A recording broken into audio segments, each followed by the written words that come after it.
Today we're going to be broadcasting about the radio and the innovators who made it all become a reality. Now, it's used by millions every day, so let's go ahead and kick this one up. First, let's take a little bit and learn about Nikola Tesla and Guglielmo Marconi, on the first scientists to send transmissions via radio. I learned so much from those two guys, such as that Tesla and Marconi were in a rat race to become the first to send the radio transmission. But Marconi ended up being the first after an accident that happened at Tesla's lab days before he was about to send the first transmission, thus making him fall behind to the close second.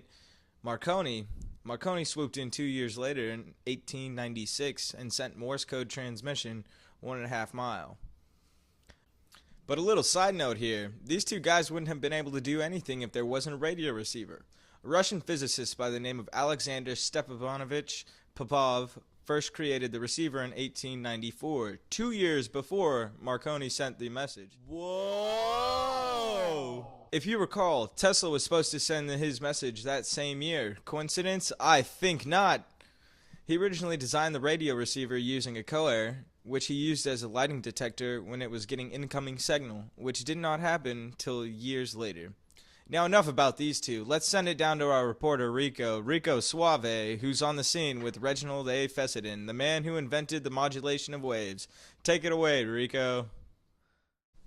Wow, that was really cool. What were some of the things you felt after this great accomplishment? Felt amazing. I actually have a poem here that I wrote after I accomplished this. Hold on. Here it is.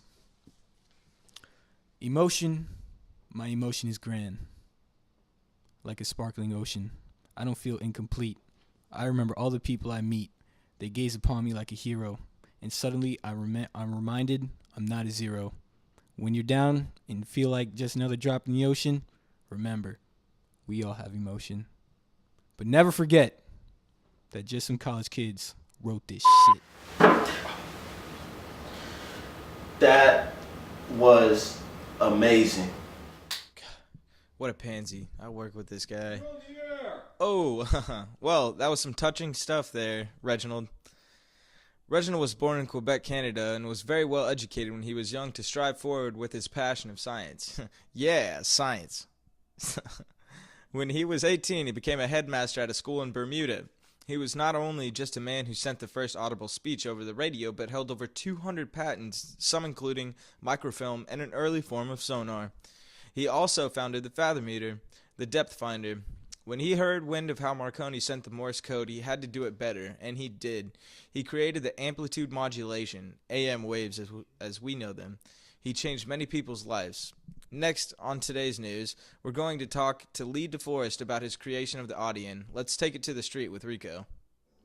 I apologize for that. We're having technical difficulties.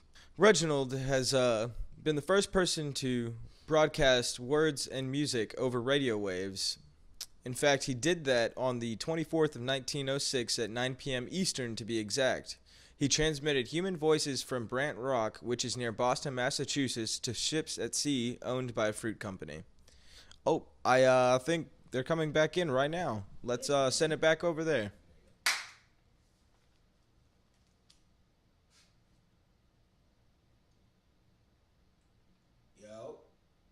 Oh, we're back on. I'm here with Lee DeForest to talk to him about his inventions. How's it going, Mr. Forrest?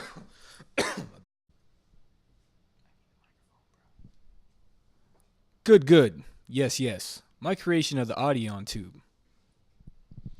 Yes, sir. Could you go into a little bit of detail about your... All right.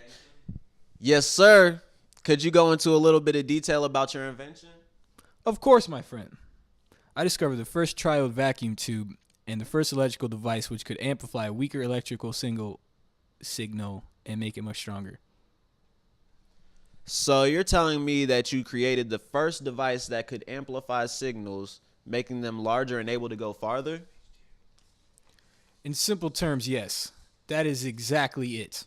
This ended up playing a huge role in finding field of electronics and dominated it for 40 years, making radio broadcasting as well as many other applications. Well, that's it for down here. Back to you in the studio. Ray Newby on the scene with us. He was the very first disc jockey in time. Let's see what he has to say. Rico, take it away. Thanks, Brandon. I'm here with Ray Newby. Ray, what are you doing? Because it sort of looks like you're DJing. I'm playing my DJ set right now, Crazy Hand. Oh, cool.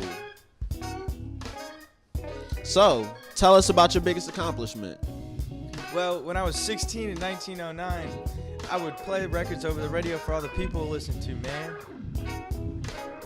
No way. At only 16? Yeah, way. I continued DJing for many years in Stockton, California. I started playing records on a small spark transmitter under the authority of radio pioneer Charles Doc Harold. Wow, that's some cool stuff there. Thank you, Newbie. Let's hand it back to our boy in the studio. Thanks, Brandon. I'm here with Henry P. Davis.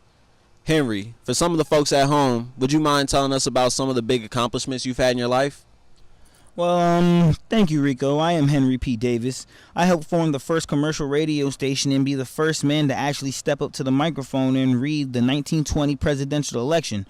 It was a fine day that day. Well, thank you for all that you've done, and to all of our other guests that we've had on the show today. I'm Rico Suave. Back to you in the studio. Finesse. Thank you for watching today's show. I'm Brandon. LeBrand.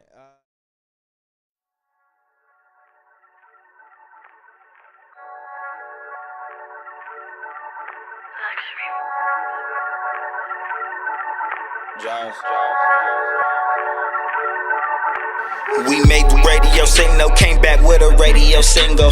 It's about time I speak up, gotta state a couple of I know everybody, location, so you know I'ma address you. It's the original, so skeptical, call me Nicole, look, Tesla, look. Young boy, get your level up, hood classy attire for my resume. Polo boots with a button up, rock this shit that I caught last yesterday. This shit I caught tomorrow, I already wore it yesterday. 1896, had a spare remain, then you know I had to demonstrate. Radio control boats, trapping out that bando. Try to sell these torpedoes, but the world wasn't interested. All gold is my ego. Probably got that fuego, putting rockets up in my speedboat. My crib sitting better than an army base. I was just saying, tele-automation. Now 50 miles is my range. I got that Pikes Peak to Paris. I'm living like I'm famous, but they keep playing bull on the radio station. Told Marconi, look, we the nation. Look, I told bro when we put this out, they play this on the radio. When you hop in my whip, I should hit this on the radio. I create ish, I make hits, so request this on the radio. Marconi finessing Nicole and the Tesla, you know we the boys on the radio. I need a producer, an artist, and an engineer. Where my jockeys at? I need this disc to reach your ears. Where the party at? TH90C, we here. Rocky Point, Long Island, 1933. Guglielmo Marconi and David Sarnoff visit the birthplace of broadcasting. Radio's first castle was this rustic shack.